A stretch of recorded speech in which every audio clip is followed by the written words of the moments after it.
Hey, Bob. Hello, Scott. Good to see Well, you. it's nice to finally see you in person. We actually hadn't connected in a really long time. For those of you listening, Bob is kind of the foremost in making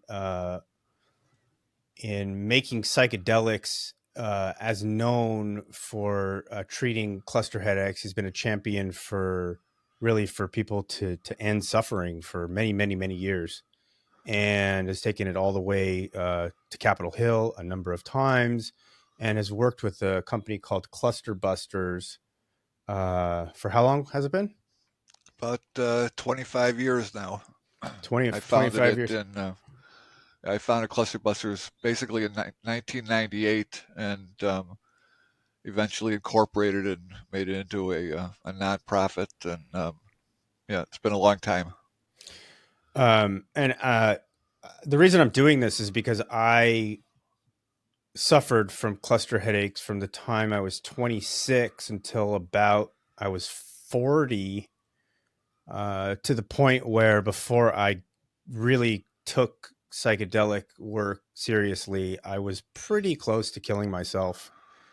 My guess is I was probably about a year away. Nobody really knew. It was sort of a secret battle I was living in, and I had stacks of oxygen tanks, and I was giving myself shots, 3 4 times a day, and I was getting nerve blocks in my head and MRIs and scans, and I had one where they did it behind my ear and a sphenoganglion something or other, and it was a violence that I just I don't know that it's describable, that kind of pain.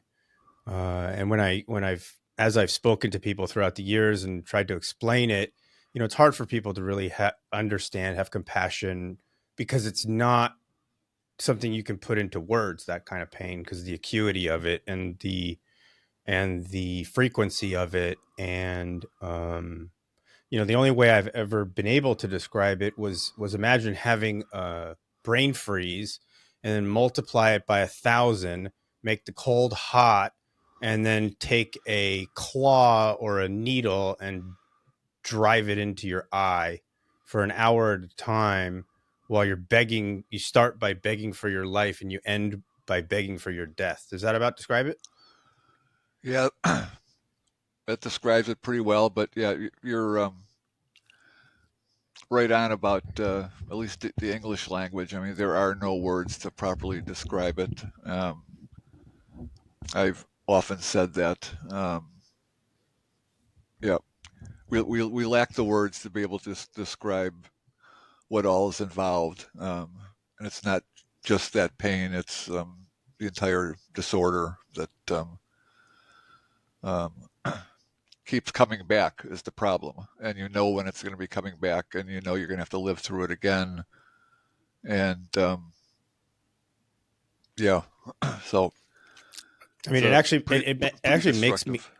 yeah, it makes me emotional. Really, even just here, in my life, I've only met one or two people ever that have experienced it, and no one in my life that I've met experienced it to the degree I have. I know you've met a million people that have, or not a million, because there's probably not even a million, but a number of people that have.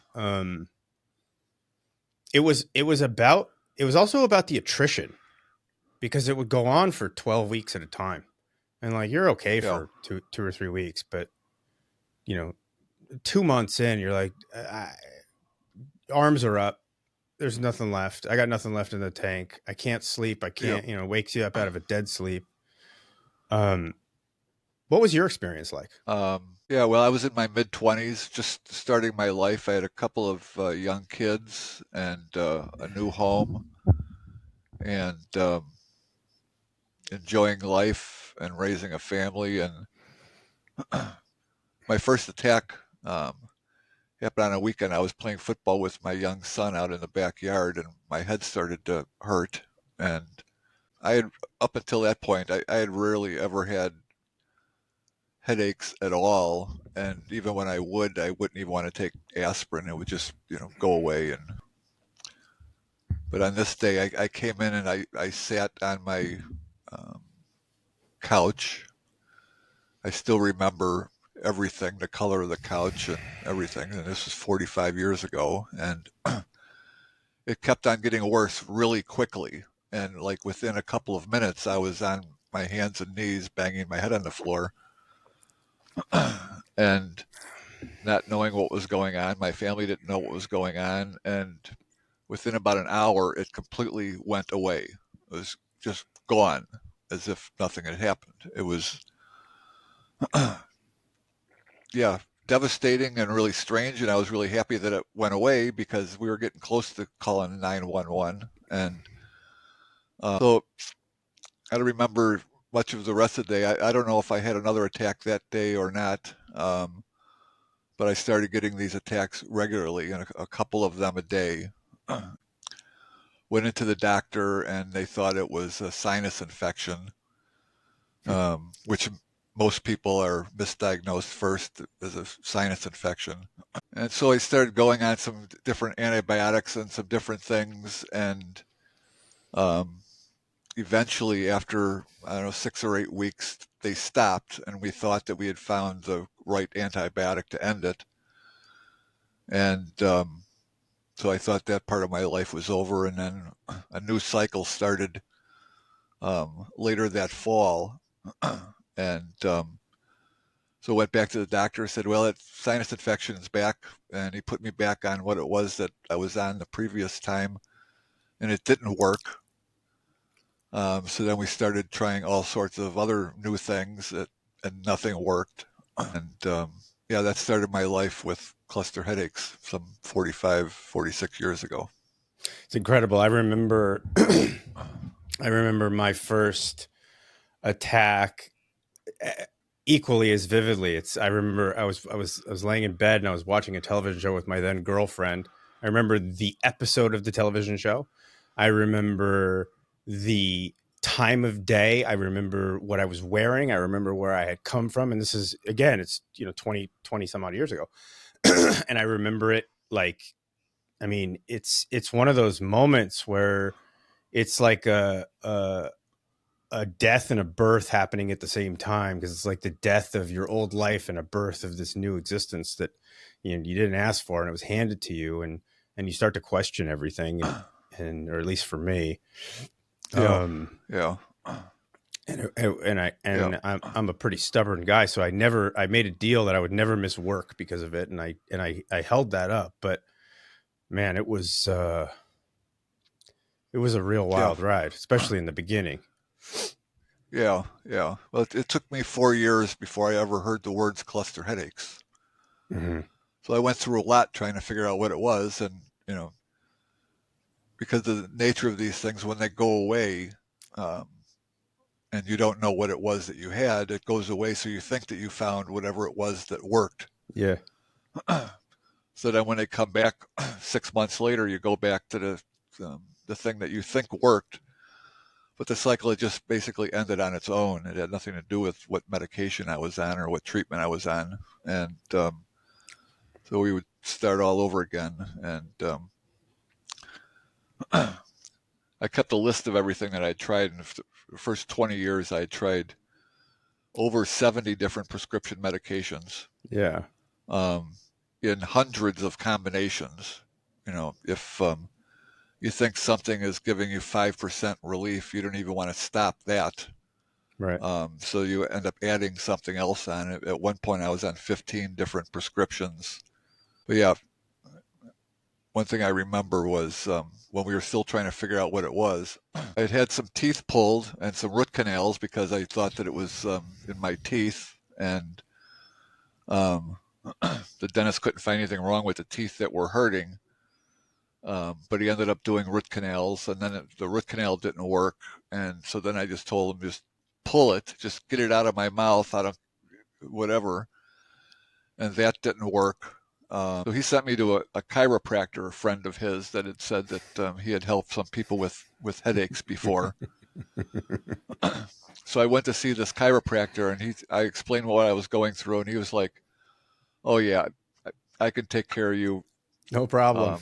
No problem. I can fix you up in 3 visits. If I Hmm. can't help you within 3 visits, then you've probably got a brain tumor." Uh-huh. So after 3 visits, my clusters were worse. So now I'm thinking I have a brain tumor. Hmm. So I went into another doctor and I begged for a CAT scan and had a CAT scan. And um, I still remember the doctor coming in with a smile on his face with the results. And he was like, "Well, I've got some really good news. There is no brain tumor. There's nothing wrong going on." And that was devastating to me. Of I was course. he couldn't figure out why I was not happy that there wasn't a brain tumor. It was Of like course. I would have been fine with a brain tumor, doc. At least I would know what it is, and Mm. we could try to remove it or fix it or not. At least I know what it is that I'm up against. Mhm. So once again, no results was devastating to me. And I've talked to other cluster people too that have been disappointed in being told that they didn't have a brain tumor. Um, I went I through the don't know same if thing. anybody else.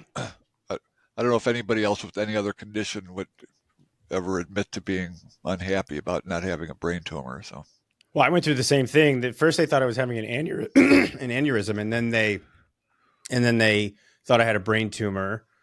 And then when I found out it wasn't, it was like a mix. It was a mixed feeling. It's like, okay, well, at least I'm not going to die, and also I can't live like this. And so it was, it was definitely a mixed bag. And then I don't know, maybe I was old enough that the internet was more so a thing, so I could start doing like a ton of research, and I started doing a ton of research, and I started stumbling onto people who were talking about psychedelics, and I found uh, cluster busters, and it was funny because they have names for ailments, and this is probably the worst named ailment of all ailments, because of the gravity and the magnitude and the sinister nature of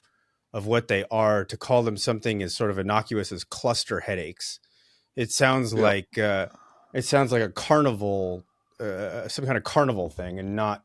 yeah, It doesn't even come yeah, close to describing what is happening, because it's not a headache. And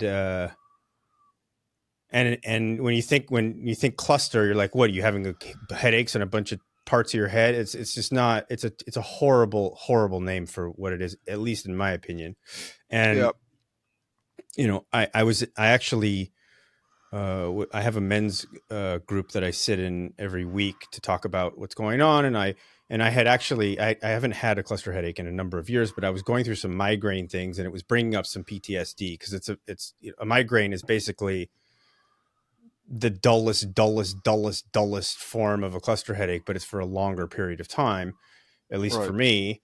And there was an incredible lack of empathy coming from the other side of the couch, because and he's like, I'm like, you don't understand, this is different. You can't Yeah. understand, this is different from any pain you've ever experienced or could ever experience. This is different. And he was Right. actually coming down on me, that I was being sort of self-important, that I'm somehow special or different. And it's because it's impossible. It really is impossible for anyone to know. It's Yeah. impossible. Yeah. They Well, say it's. Go ahead. that's what makes or one of the things that make clusters an isolating disease. Number one, we don't want our family seeing us going through this type of pain. Mm-hmm. And so we'll immediately leave the room, Mm-hmm. and try to be alone. And then we don't want to try explaining it to anybody because it doesn't take long to realize that you can't explain it to anybody. They aren't going to get the full magnitude of what it is that you're going through. There are no words to explain it, so we kind of give up on trying to explain it to people that don't have cluster headaches. So we don't want anybody to see us going through it. We don't want to talk to anybody about it. And even if we have caregivers and people that love us and worry about us, it you still really pretty much take it upon yourself to try to deal with it. And yeah, the isolation certainly adds to the problem with suicide and suicidal ideation and all that. And yep, I've lost a lot of friends over the years to this. Yeah, I remember. It's funny how you say that about isolating. I used to. I tell this story a lot, and my story, which we won't be able to get fully into in terms of the wacky twists and turns it's taken, but uh, when I first had my first daughter, we moved into a house, and um, when I would have attacks, it's not that I wanted to isolate; it's that the moaning and the humming and the rocking and the banging was frustrating for my ex-wife, and she was worried that I was going to wake up my daughter. So I actually ended up like taking a camping mattress, the kind that you blow up with your mouth. I took a camping mattress and I Yeah, laid it in the garage, and I had all my tanks lined up in the garage. I have a picture of it. And yeah. and I would sleep between her car and a treadmill on the garage when I was in when I was in a cycle, or after the first headache of the night. I would run in, and then I would stay in there for the rest of the night. Stay there. And Yeah, yeah, that was for a couple of years. yeah, yeah. Yeah. Very similar story to most people that I meet. I mean, we find a place to go through this. It's a spare bedroom or a garage or a shed or whatever. Because yeah, we don't want to. We already think that we're letting down our family, and um, missing a lot of things, and not working like we should, and all of that. And so yeah, we don't like those reminders of the family hearing you going through it.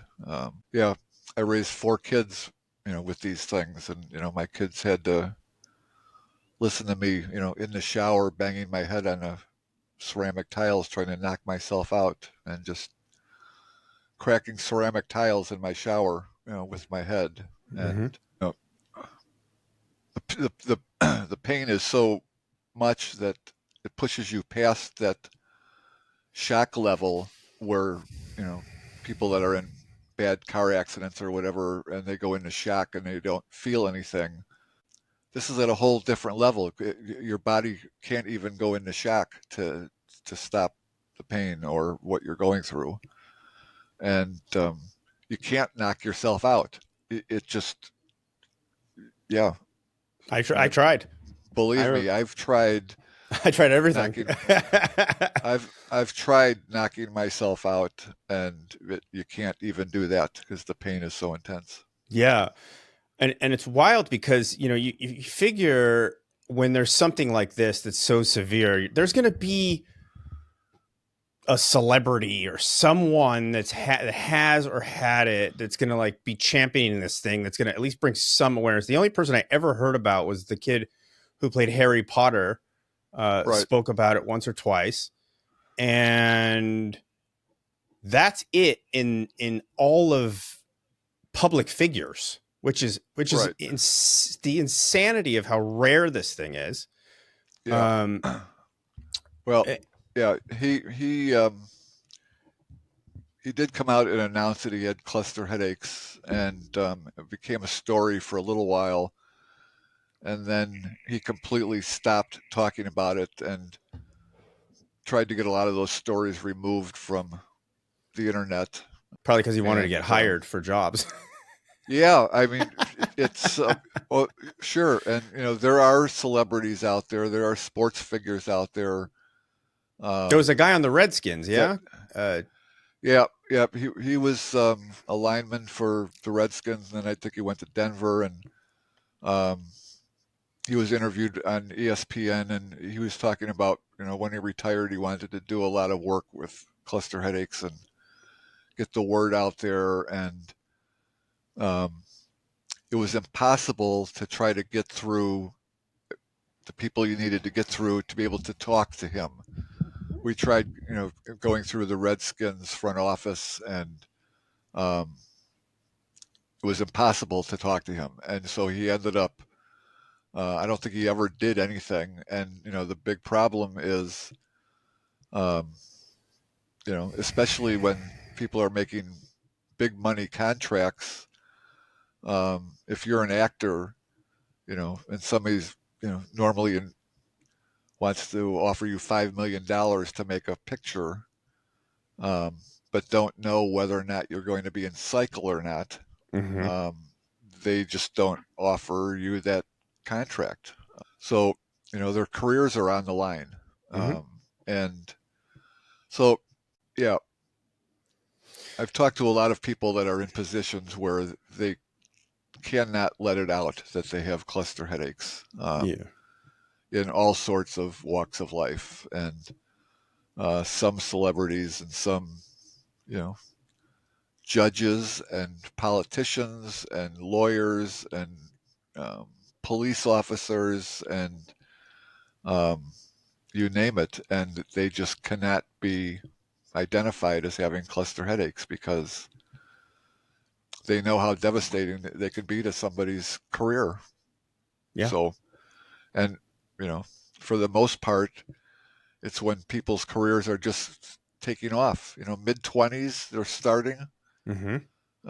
You know, they're stealing the most productive years of somebody's life, and um, there is no timetable on being able to cure it. It's like you get told you get cancer, and it's either going to kill you or you're going to cure it and beat it. And there's usually a timetable, and you know, yeah, Scott, he beat cancer and he can go back to work now, and he's great, and everything's good, and you can hire him, and yeah, so he's a tough guy, So, um, but because there is no really good treatment out there, it makes it difficult for people to come forward, and they're Yeah. used to isolating themselves to begin with, so um, they try to keep it that way.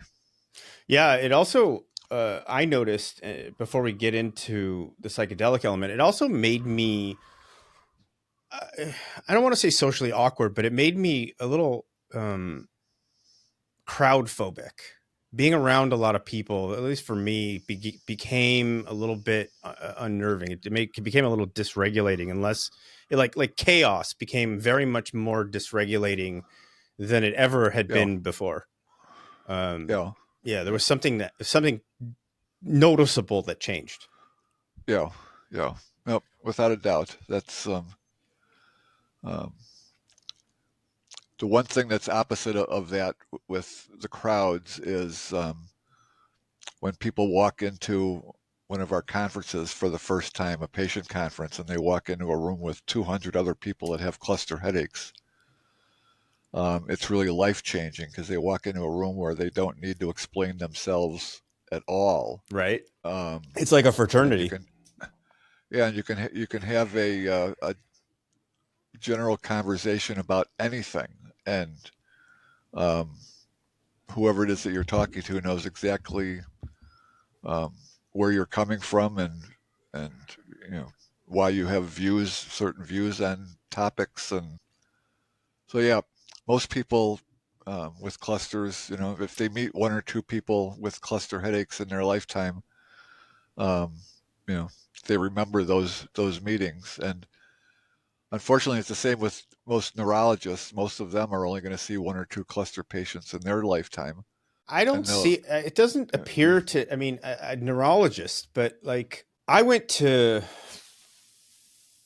I don't know, 10, maybe 15 neurologists, you know, and they knew as much about it as I know about how to take apart a stereo and put it back together.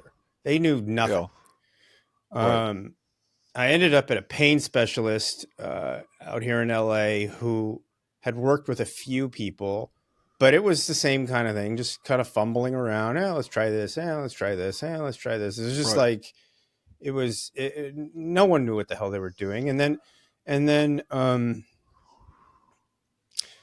in 2015, at the end of 2015, is when I really started the psychedelic work. But before I go into that, how did you discover um, that psychedelics worked? And when you started it, was it primarily psilocybin that you were using, and were there other psychedelics that you found that were working as well? You know, yeah. So that part of the story really started back in '98 when I went online. When I finally used one of those America Online discs that I had, received 50 of them in the mail, and finally decided that, well, maybe this online thing is something, Mm-hmm. and got online and um, started looking for some information on cluster headaches, and there was very little or nothing at that point. I mean, it was very, very new to the internet, and um, I don't think Google was around yet. I mean, people were using Netscape and whatever, and this was before there were even message boards. And I found a thing called news groups back in '98, where people could start a group discussion on whatever it was that they wanted to discuss, but they had to make a proposal in front of some board, some committee that was in charge of approving groups. So you had to have several people sign an email saying that they were interested in discussing this topic, and they would give you a link and a place to go. And there were news groups on everything. I mean, if you wanted to talk to people about building a nuclear bomb, there was a group for that. Everything. And there wasn't one for cluster headaches, but I found one on migraine. Mm. And so I joined this news group, and it was a strange way to communicate with people. I mean, you could post things in a group. Most people were anonymous. Some people were using their real name. Other people were choosing, new names and so forth. And you could join the group, and you could post something on this board. It would pop up at different times depending on where you were and um, when the person in charge of posting would approve the post and let it go up. And then you may not get a response for 2 or 3 days. I mean, people would check in every once in a while and see what other people had posted, and they could respond to it. But people got to know each other a little bit, and people were just sharing ideas on migraine and um, what they were all doing to treat their migraines, different tricks that they would find that might be able to help them with their migraine, and sharing different ideas. And um, everybody got to know each other pretty well. There were like 400 people in this group, and there were probably 3 or 4 of us in the group that had clusters. And we were really taken in by this migraine group. I mean, there wasn't any place for cluster people to go. And one of us in this small group decided that um, he was going to make a website with a message board for just for people with cluster headache, so that people could talk about clusters and not, hear things like, "Oh yeah, I had a cluster once, and yeah, I took, uh, I I Advil. took peppermint oil and spread it on my eyebrows, and it goes away, and I haven't had one since." I And tried that. yeah, and so this guy made this website for cluster headaches and started gathering as much information as he could to put on the website. But the main thing was the message board that he had, and this was a very early rendition of message boards. When I look back at some of those old screenshots that I've got, I mean, it was just really weird. But people then, to join that, I mean, they had to run through a gauntlet of questions about, yeah, do you really have clusters, or are you one of those that I had one of those once, or whatever. And so I kind of stayed in the migraine group, um, at least part time, and I would send people that would find us with clusters. I would send them to this new website for cluster people, and it was like the Wild West. I'd have people come back to me and said, "Don't ever send me there again. It was terrible. It was." But yeah, those early days online were it was the Wild West, and people tried, taking control of the message board. And I've been here 3 weeks. You just got here 2 days ago. I know a lot more than you do, and so. But that message board ended up growing pretty large and started building that community of cluster headache people. And once again, it was just people sharing different ideas on what it was that they were finding that might help. I remember one time um, people were sharing that they were taking hot sauce and putting it under their tongue, Hmm. and it was helping them. Hmm. And eventually, it turned out that there ended up being a clinical trial on capsaicin, which Hmm. is that basically the hot sauce, Hmm. and there was some science behind why that might be working. And so there were clinical trials, and that basically came out of the discussions on that board with patients talking about things that helped them, and scientists would take a look at it, and we'd talk to our doctors, and so there were a lot of those sorts of things going on. And what started with the psychedelic end was, like I said, everybody always shared something. And what happens with people with clusters is because of the um, periodicity of these things, and you know, if you get one at 3 o'clock in the afternoon on Tuesday, you're going to get one at 3 in the afternoon every day until your cycle ends. So That's right.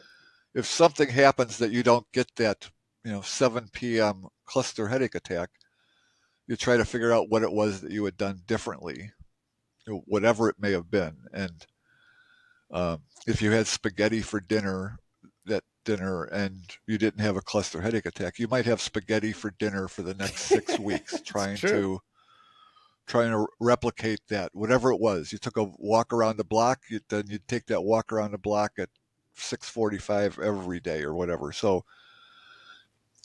Um, so a young guy from Scotland came onto the board and asked if anybody had heard anything about any research that psychedelics might treat cluster headaches. It was just a question, just like everybody else would ask. Hey, did you hear that? Has anybody heard anything about spaghetti maybe helping cluster headaches? Well, this guy asked about psychedelics because his fall cycle did not start as it had for years before that. The only thing he could figure out differently that he had done that summer was he had used LSD recreationally at a couple of concerts. Hmm. And his cluster cycle didn't start that fall. So he had done a little bit of research Hmm. to find out what was going on. And it turns out that when psychedelics were um, being studied and when LSD was discovered, Dr. Hoffman was actually, one of the things he was working with were ergotamines, and he was Hmm. working on looking for treatments for different types of headaches, Hmm. among other things. Hmm. Blood disorders and blood pressure and all sorts of things, and also So let me with interrupt you for just a headaches. second for the people who are listening. So ergot is a mold. In fact, there's a lot of evidence that points to ergot being the reason for the Salem witch trials. Ergot is a mold that grows on rye, and when ingested is essentially the alkaloid for LSD. So LSD is a synthetic version of ergot. Right, right. And so a few people started doing a little bit more research. Some people wanted to kick this guy off of the message board because they thought that he was there trying to sell illegal drugs, to some patients that were suffering. And people that had done any psychedelics earlier in their life would think the last thing I would ever want to do would be to be on LSD during one of my cluster headache For attacks. I mean, sure. For sure. that's a scary thing. I don't know what I would do if I Hmm. was on LSD during one of my attacks. So it scared, the thought of it scared a lot of people. Other people were worried about illegal drugs, Hmm. and but a few of us that saw some of that earlier research were kind of intrigued by it, Mm-hmm. and ergotamines are still used to treat migraine and other headache Mm-hmm. disorders. Mm-hmm. It's the basis for Imitrex and a lot of treatments that actually work. Mm-hmm. So the more research we were doing, the more interested we were becoming, and um, nobody could get their hands on LSD at that point. None of those of us that were interested in learning about it. Sure. So a couple people did more research. One guy that was living in the Dominican Republic, a transplanted Canadian, was living there and was pretty experienced with psychedelics, and he did some research and found out that psilocybin was very close on a molecular level to LSD, Mm-hmm. and that people could actually find it easier on the street, but they could also grow their own and know exactly what it was that they had. So they wouldn't have to go and do anything illegal or worry about, you know, trying to buy psilocybin from a DEA officer or something. So a few people started growing their own and self-testing with psilocybin rather than LSD, and we're having great success with it, Mm-hmm. like unlike anything else. Mm-hmm. And it wasn't just treating that headache attack; you're actually treating the cycle itself. And there was nothing on the market then or now that treats the cycle. And we started finding out that if you took some maintenance doses, you could actually skip a complete cycle, and uh, with a dose or two. And um, we started doing a lot of self-testing and trying to find the right dose, what dose was the most effective, how often you had to use it, um, and started getting reports from people. Well, it didn't work for me. Mm-hmm. So then we would try to figure out why it didn't work for a particular person, Mm-hmm. and we would find out that they were on high dose prednisone, you know, to treat their clusters while they were using it, Mm-hmm. and we found out that did a lot of scientific work to find out that some medications were actually blocking the effects of the psychedelics so that they couldn't actually do their work. Mm-hmm. So we came up with a list of all those sorts of things that could affect the effectiveness of the dose of psychedelics. Started getting great reports back from people that um, they weren't just treating one attack. They were treating, ending a cycle early after a few doses. Their 3 month cycle that they could end in 10 days or 12 days, um, and just started really getting some great results. So that's what. So I watched I watched some Drugs Inc. thing, and they did it. I'm sure you saw it. There was a part that came up that was speaking about some guy taking mushrooms because he had cluster headaches and he was gonna kill himself, and he had a family, and it shows him laying in a bed on like a Sunday afternoon, like taking mushrooms, like he's suffering through this mushroom uh, trip, and he regrets that he has to do this and this whole thing, and it's putting the spin on psychedelics that's so far opposite of what psychedelics do. And it was like I'm regrettably having to go take a journey inward and deal with my self-compassion and deal with my actual pain and my actual suffering, just so I can not have this headache. And I feel like, I when I started my psychedelic journey, I started it for the reason to get rid of my headaches, and I do it in a contained environment, and it's a community thing, and you go in with intention, and you really get into it, and you come out the other side, and you integrate the next day, and you talk about what your experience was, and you talk about what's going on for you. And I mean, I can tell you, I've broken down, especially in the beginning. I was a mess because I was dealing with the with the after effects and the side effects and the ancillary, all of it. you Like, know it wasn't just about kicking headaches; it was about changing my life.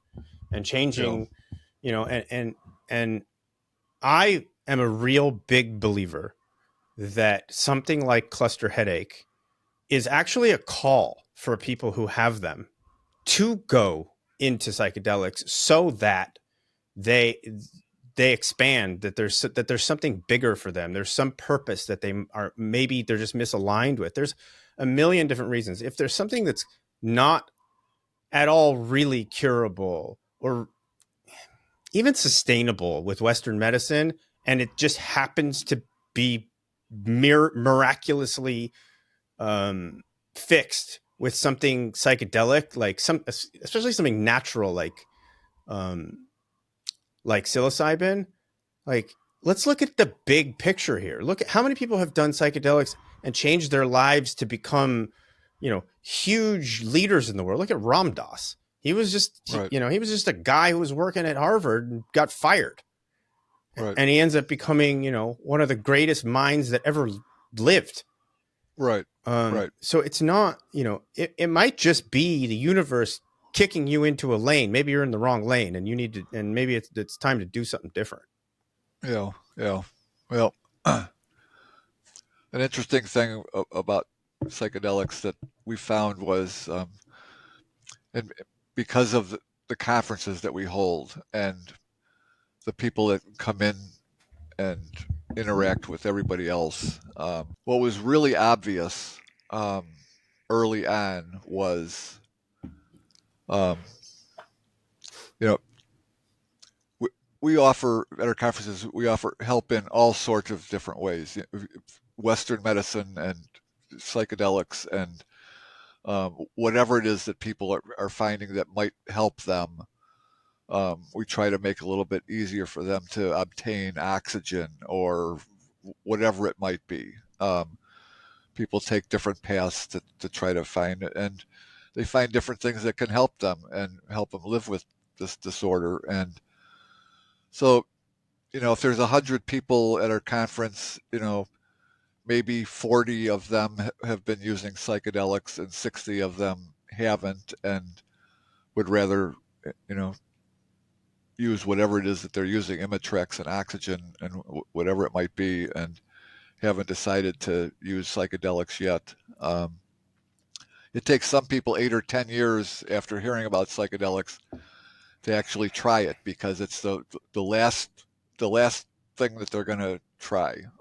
But you could tell it was really obvious, um, the attitudes of the people that had been using psychedelics versus the attitudes of the people that were relying on Western medicine, most of which had failed them. And there was just, I don't know, a happiness or satisfaction kind of glowing from those people that had used psychedelics successfully, and talking to everybody else. You could just tell they had a completely different mindset. And what I ended up doing was trying to figure out why that was. And um, without anybody knowing, I gave everybody a um, post-traumatic stress disorder test. It's a pretty short test. I can't remember how many questions there were. There were like 30 questions or whatever. And um, I did this a couple of years in a row. And um, the diagnostic range was like between 25 and 30. If you score a 25 to 30, you're in a diagnostic range where you have post traumatic stress disorder. And the people that had not tried psychedelics were scoring in the 70s and 80s. They were like Jesus. triple Wow. the diagnostic range for post traumatic stress from their cluster headaches. The people that had been using psychedelics were scoring 10 to 15 points. They were half the diagnostic range. They were like nowhere near suffering from post traumatic stress. And you could see it on people's faces that were there and what their attitude was. And you know some people are like, my life is ruined. It'll never recover. This is the life I have to live. And the other half of the people are like, life is great. I found something to treat them, and yeah, I'm living life to the fullest. And so I think we were the first ones that really actually pointed out that chronic pain like cluster headaches can cause post-traumatic stress disorder. And clusters are um, on the far end of that scale of what causes post-traumatic stress because they get hit 4 or 5 times a day with a Nuclear. traumatic traumatic event that can cause post-traumatic stress, and they know that they're going to get hit those same 4 or 5 times a day the next day and the next day. So they're looking forward to that disaster happening again. And if you find something that works for you, whatever it is, it can take away that stress of knowing what's going to happen at But 7 o'clock that night again, because it's not going to happen. You've got some kind of control, and being able to find that control is life changing. yeah, Whatever it is that they find, yeah. So There's all kinds of research about psychedelics and PTSD in right, all the realms, and so it's kind of what I'm saying. Like, if you find something that can treat the PTSD, let's take the headache completely out of the equation. You're right, gonna have PTSD. That every time a cluster headache happens or anything of that magnitude, it's like getting in a car accident, a bad one, every yeah, time, and you're gonna have PTSD. And there's something that happens in between headaches it's referred to as shadows, where like mine were on my right side, and so the whole right side of my vision would get a little darker than the left. And the moment that happened, I knew I was in for it. yeah, And and I would feel like a pain here. It was, and then all of a sudden, the tearing would start and the eye would droop, and it basically, it felt like it felt like a stigmata, really. And and it's funny because my journey through psychedelics ended up taking me down a really wild path where I connected to Norse mythology, and I ended up like a correlation between a Norse god who had one eye and my headaches, and it all kind of makes sense. Like I was just like, wait a minute, so I'm having this thing, and it's only in this eye, and it's bleeding, and the guy gave up his eye, and there's wisdom and mushrooms, and there's whole culture and the whole yeah, thing, and I'm like, well, fuck, I figured it out. Well, meanwhile, I might have figured it out. And um, the stress, like if I get a headache, but if I get a headache, if I get a migraine, even if it's minor, I go into panic because yeah, I know. And the thing about cluster headache is that it's like having a baby, and if you're far enough removed from the last one, you forget how bad it really was. right, And right, and so I'm 7 years removed from my last headache, and I started psychedelic work 9 years ago, and I've done a journey every 30 days for 9 years. yeah, And in fact, it's interesting that I'm talking to you now, is that this coming month will be the only time in 9 years that I will go 60 days without a journey, because I think I'm at the point now where I'm willing to see if I can go a little longer, because I've been on this yeah, cadence for so long and it's worked. So I right, just don't want to right, mess with it. But this is the first time I'm going to do it. Uh, and I got to tell you, there's a little bit of nervousness around it, for sure, sure. for sure. I'm sure there is. Yeah. Anytime we find a pattern that helps, we're going to stick to that pattern, Mm-hmm. and don't want to mess with it, and because if it screws things up, we know how badly we're going to pay for it. Brutal. So And it's been yeah, so long. I don't have oxygen tanks. I don't have Imitrex shots. I don't have prescriptions for any of this stuff. I don't have it.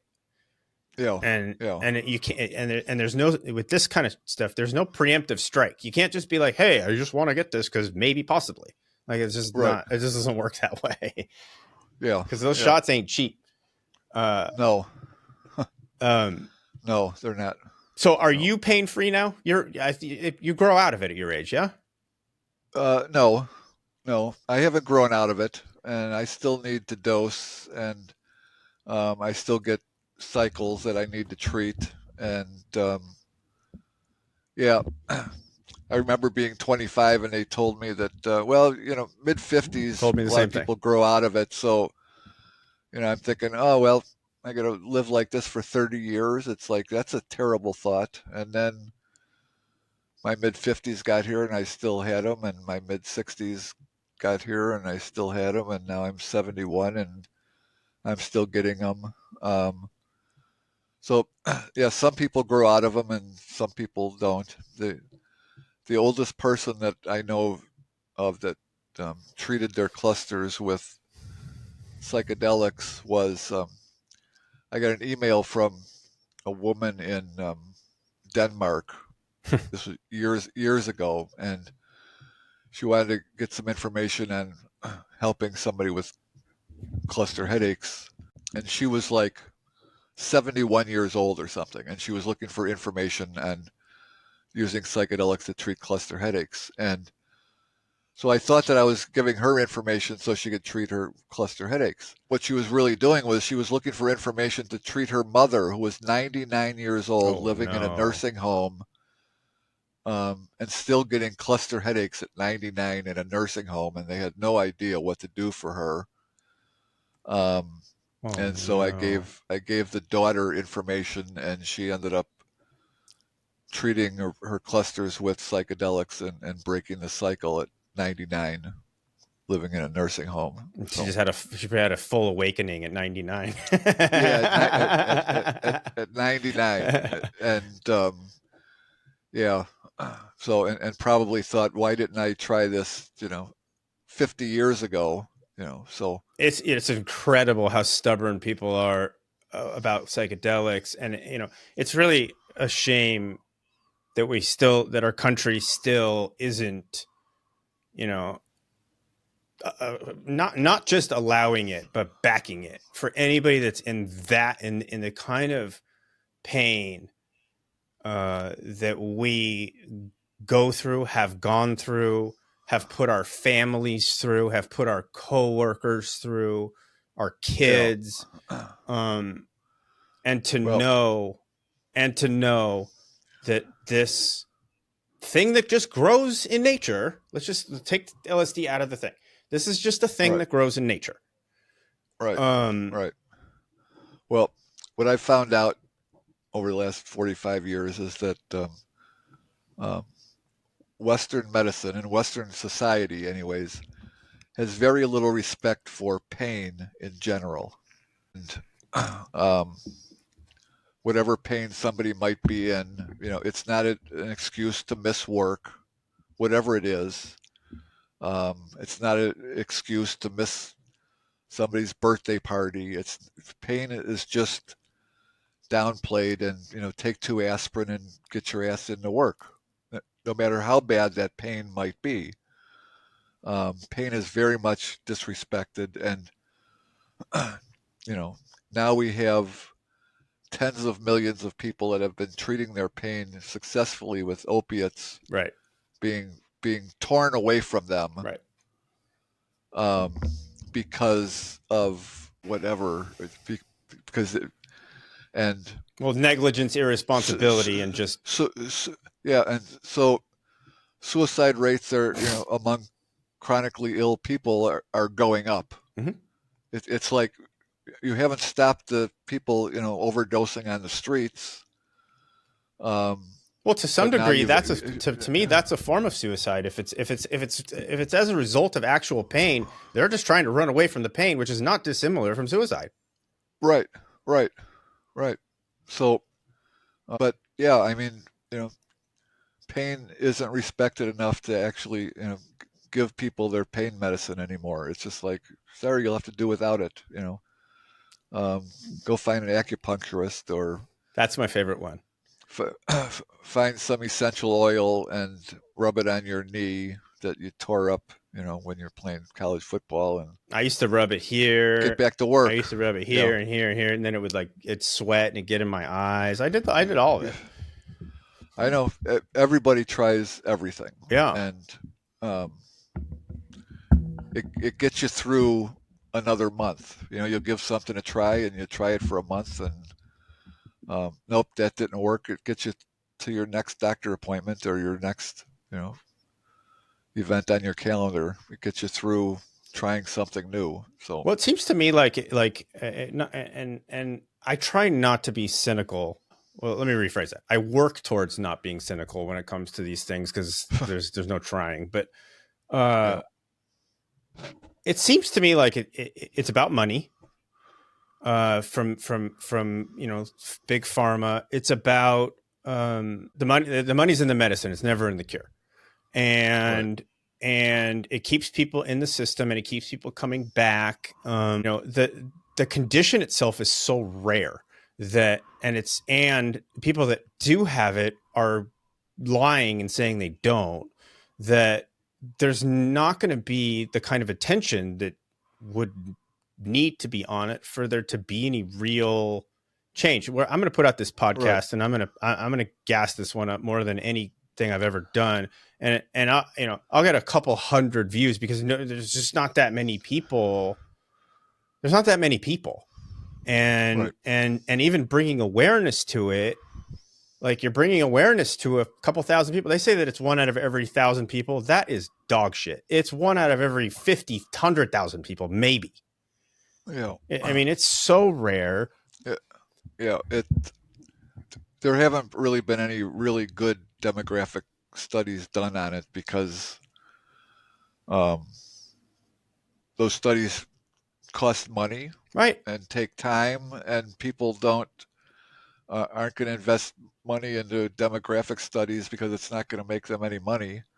right. Um, so we don't know how many people actually do have it, um, Or if it's misdiagnosed.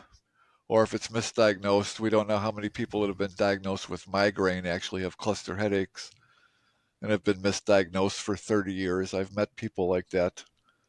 I've had migraine for 30 years and nothing has ever worked, and they'll start describing their migraine life, and it's like, well, the migraine treatments didn't work because you don't have migraine, you have cluster headaches. And they're like, what are those? I had both. Um, yeah, I yeah. had A chronic lot, a migraine. lot of, a lot of people have both, and which makes diagnosing, properly more difficult, and especially with women. I mean, as soon as they walk into the doctor's office and talk about one side of their head hurting, they're immediately diagnosed with migraine. Well, And because migraines you know, are more prevalent in women than in men, and cluster headaches are more prevalent in men than in women. Is that correct? correct. Yeah, yeah. Is it you would know more than probably anybody. How stark is the difference? Is the delta there Um, the difference in, in men um, versus women? well, at one point that it was thought that it was like 8 or 9 to 1 Mm-hmm. men versus women. Mm-hmm. Um, we think that that number's down more to like 4 or 5 to 1 because more women are getting properly diagnosed. Um, a lot of because of the community um, doing as much educating as we possibly can, and reaching out to doctors and neurologists and dentists and all of those, um, to get people properly diagnosed, and um, educating the 40 million people in the U.S. that have migraine, that cluster headaches actually even exist. So if your migraine is a little bit more like this, um, maybe you have actually cluster headaches. Mm-hmm. I helped a doctor design an online diagnostic tool because there's about 160, I think, different headache disorders. Um, So it's really a complicated matter to get properly diagnosed. Hmm. It's not like there's 3 or 4 different headache disorders. There's like 160 of them, and even the questions on that people take short questionnaires to help get a diagnosis. Hmm. Um, they aren't really good because they don't ask the proper follow-up questions. I remember one of the questions, one of the differences, as you know, with clusters and migraine is, a cluster is going to last an hour or an hour and a half and then come and go. Hmm.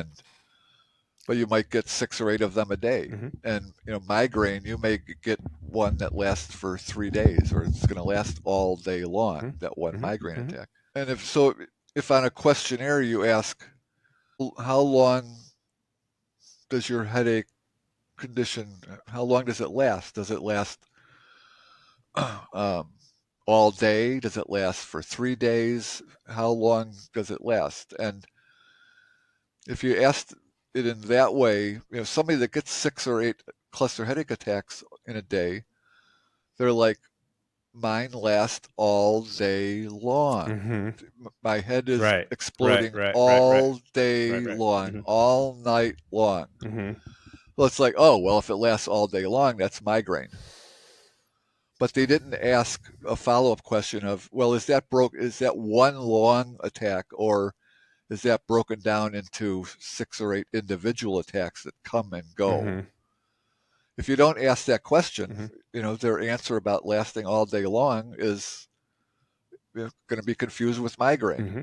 So we've done a little bit of work with these types of diagnostic tools to try to fill some of those holes in their diagnostic tool. So it's taken a lot of education uh, over a lot of years to get all this information out there.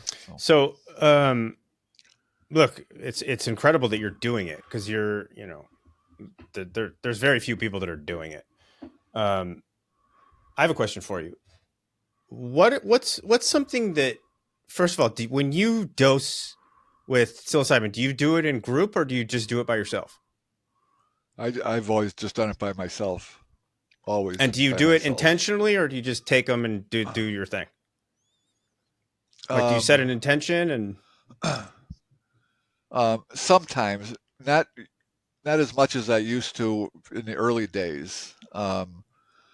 Now, it got to the point where, um, if I had a busy day at work planned and I knew that I was going to get 3 attacks that day, I would take a small dose of LSD and go to work, Mhm. and 25 micrograms, and I'd be cluster free for that day for the next 12 hours.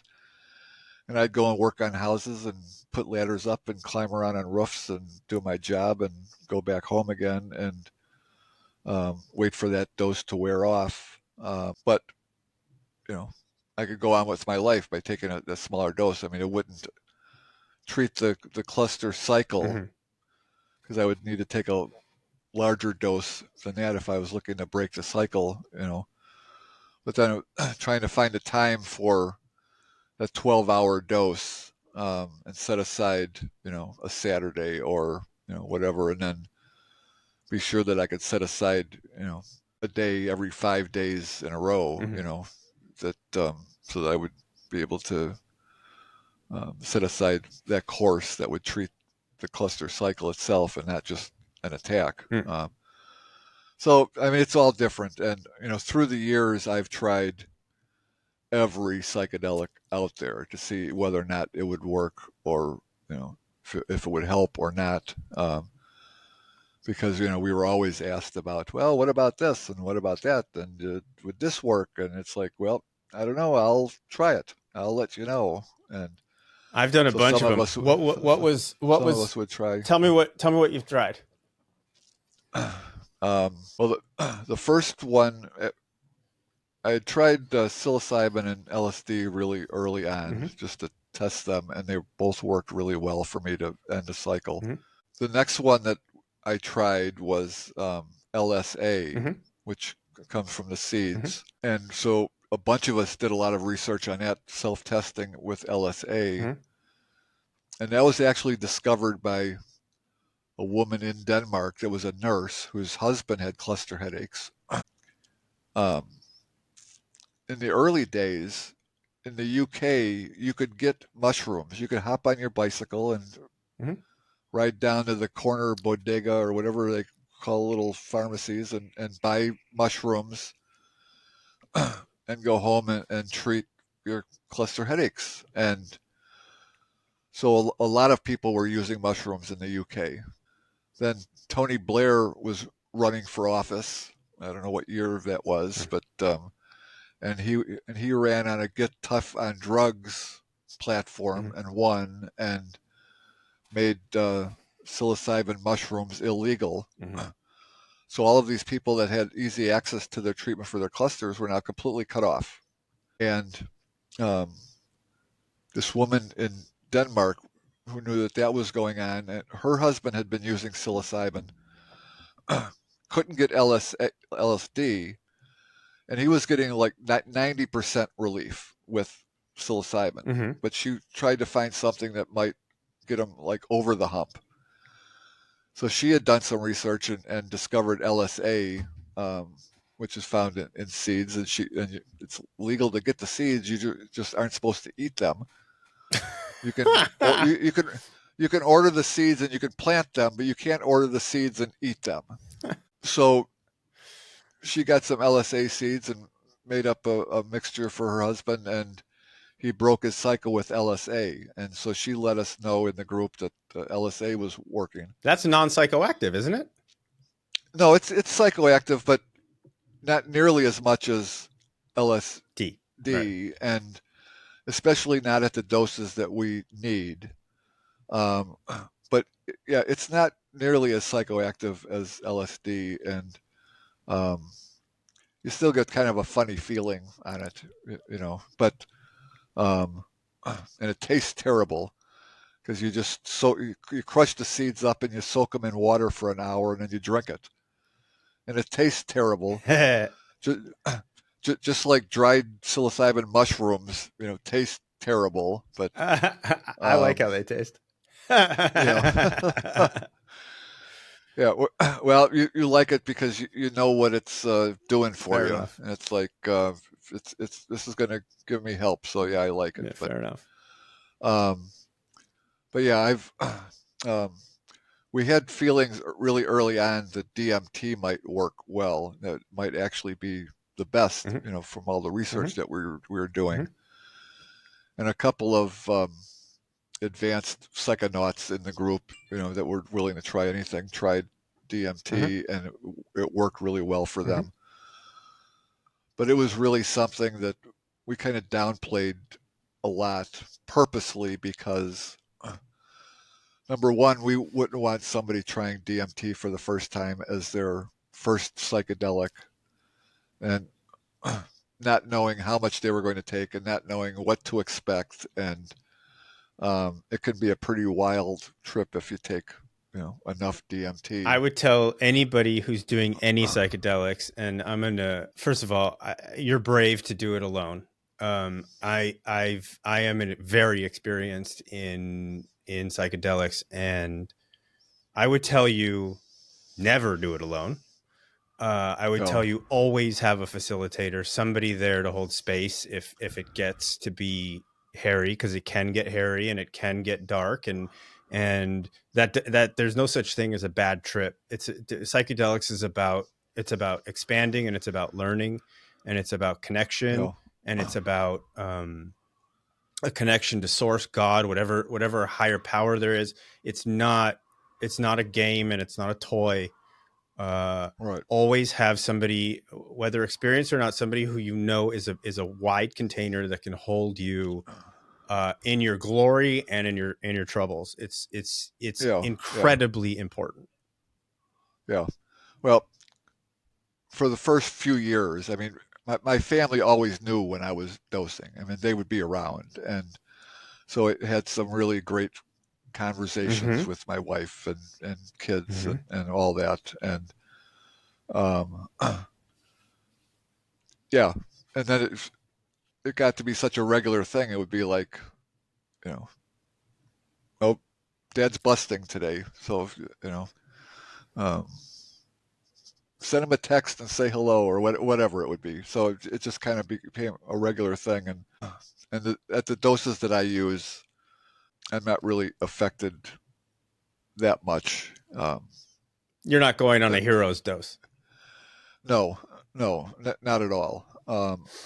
And although I've had some really nice higher level Hmm. doses, I've never really had a bad trip, and I've done I don't know. Hundreds. I haven't added them up. Maybe Yeah, thousands, yeah, hundreds for yeah. sure. Maybe thousands now. 25 years later, the scariest one I ever went to. I I've always had a pattern where once my cycle would start, I would take a dose right away, and then try to break the cycle. But I also would do two maintenance doses. I would do one on.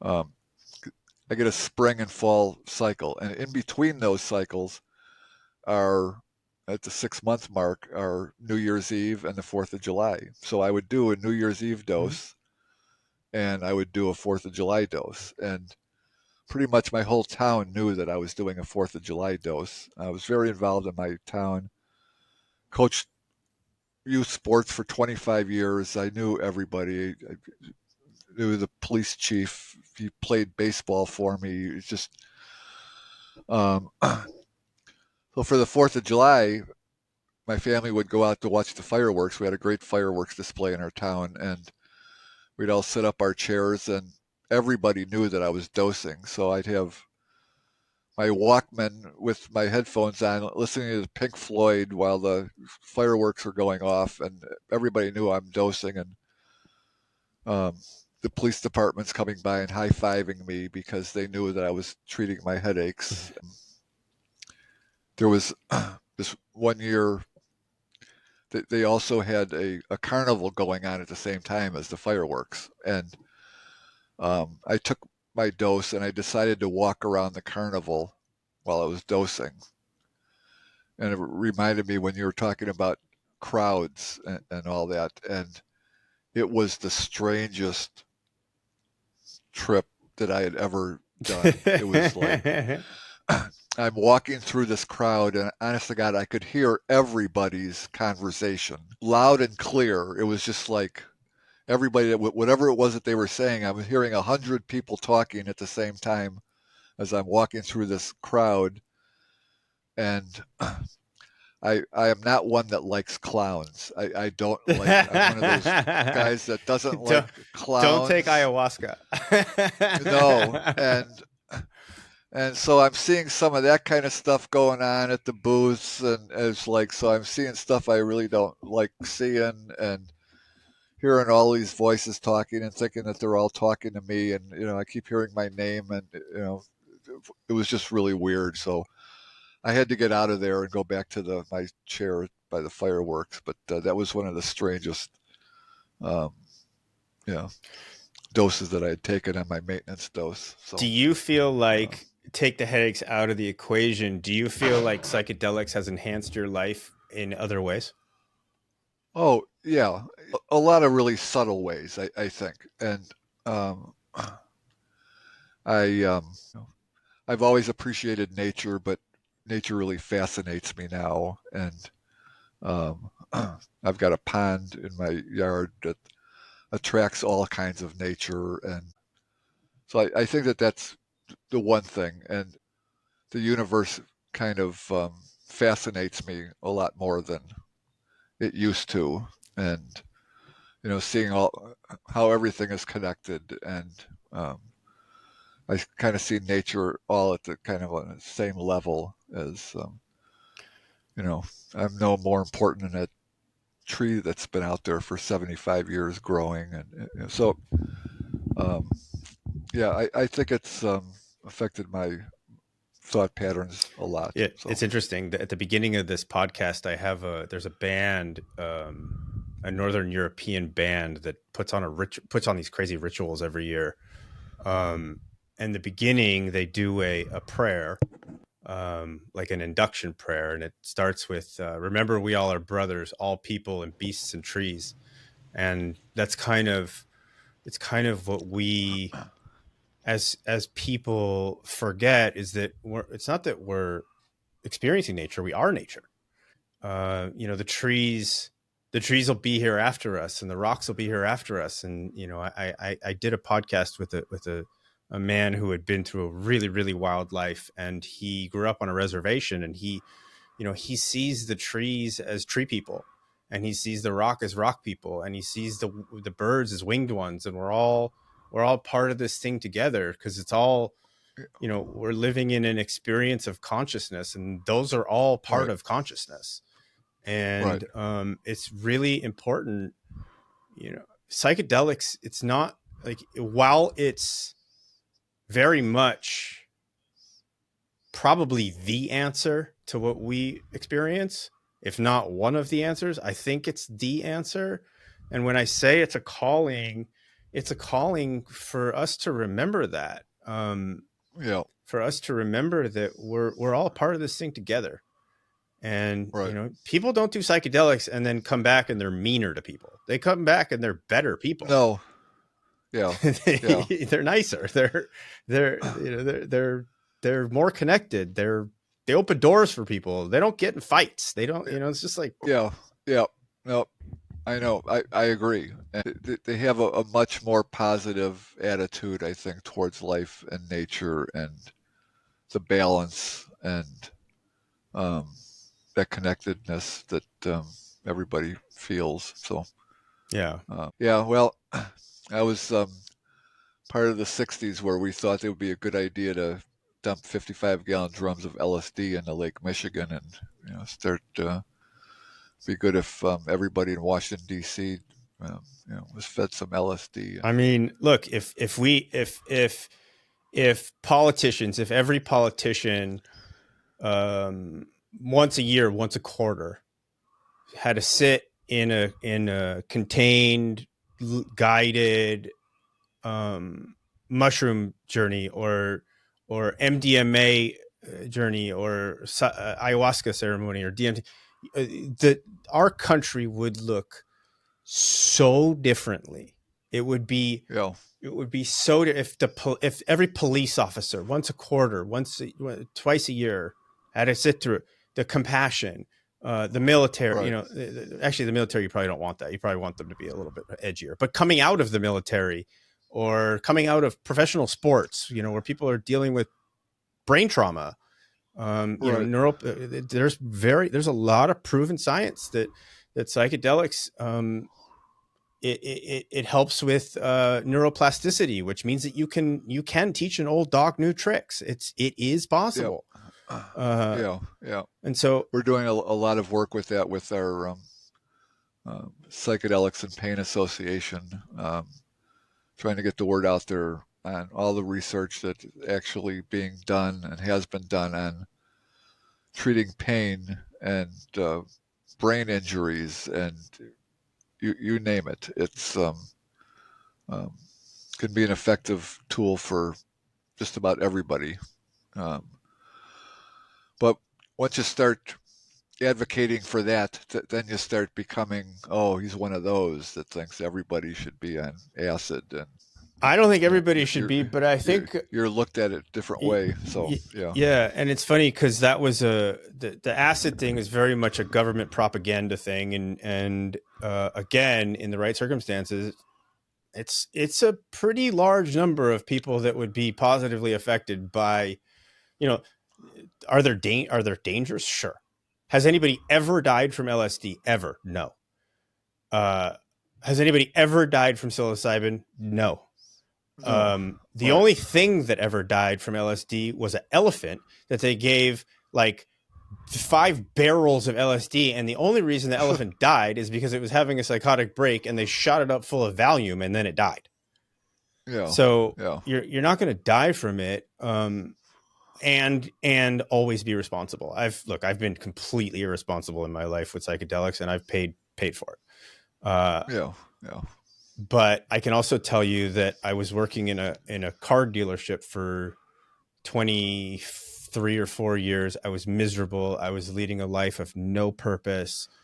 I started this work And 3 or 4 years in, I reinvented myself, changed my life. I began a life of service, of helping people. I coach people through trauma, through marriage, through divorce, through wanting to change their lives and get in touch with their purpose and align with their talents. And it's, I attribute a lot of that to psychedelics, a lot of that to community, and also the community that I found in that work, who has made it their point to conspire to make me better, and in turn help me conspire to make other people better. And I appreciate that you are helping conspire to save lives and to make other people's lives better. And I just want to tell you that it's an honor to sit with you, and I really, really thank you for your time.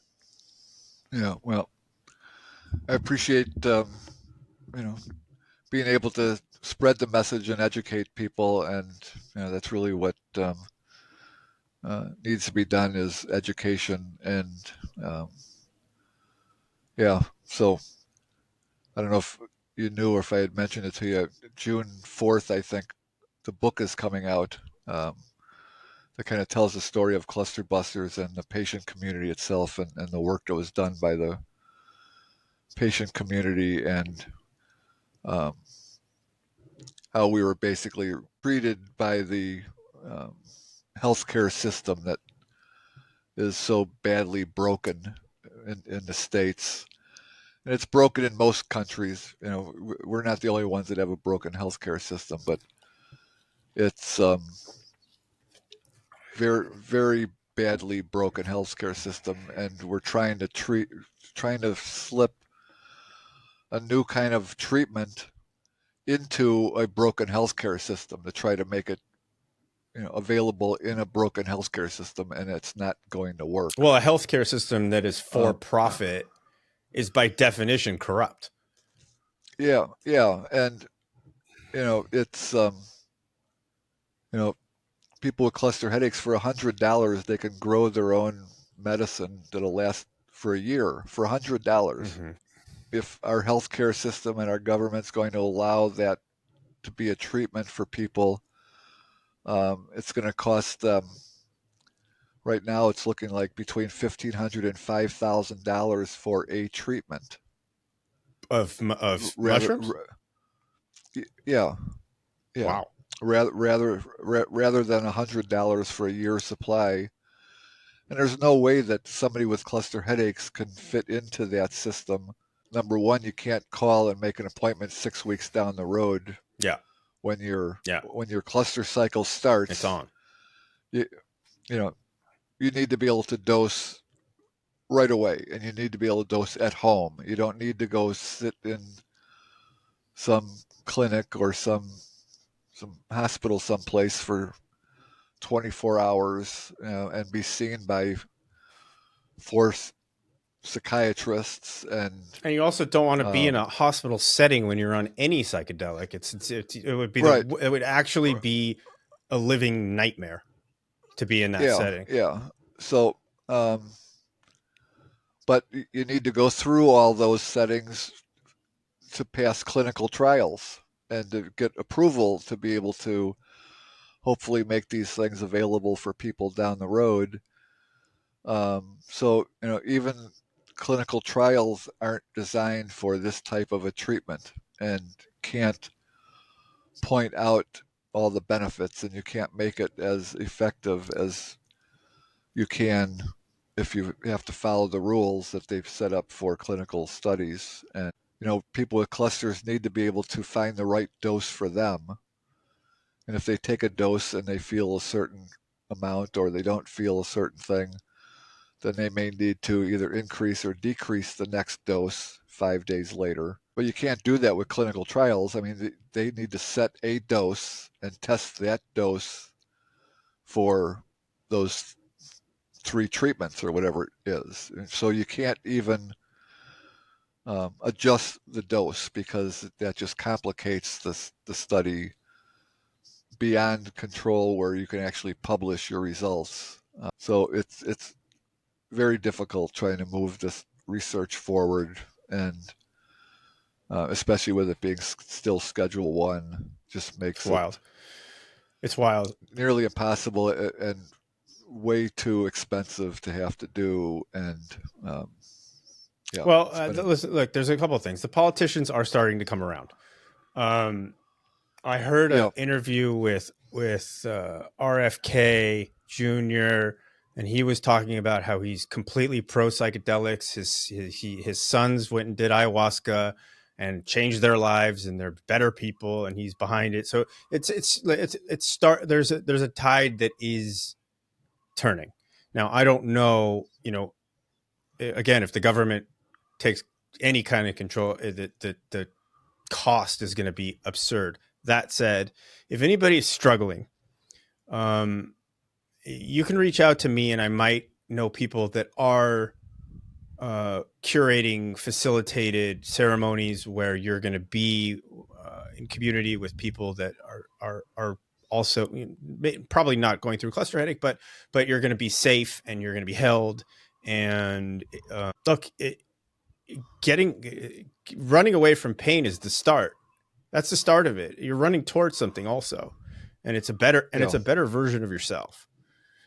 yeah, yeah. Um, so, well, I appreciate your time. I know Yep. you said you got an hour and a half, and I'm going to get you with 6 seconds to go. So, Okay. thank you, Bob. And is there any other way that people can reach out to you? Well, just they can email me at bob at clusterbusters.org.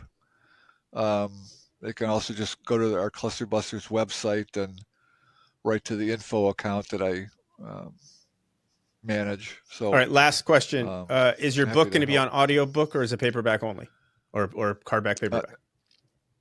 no, it's available for pre-order now on Amazon and some other sites. But yeah, it is audiobook or hardcover.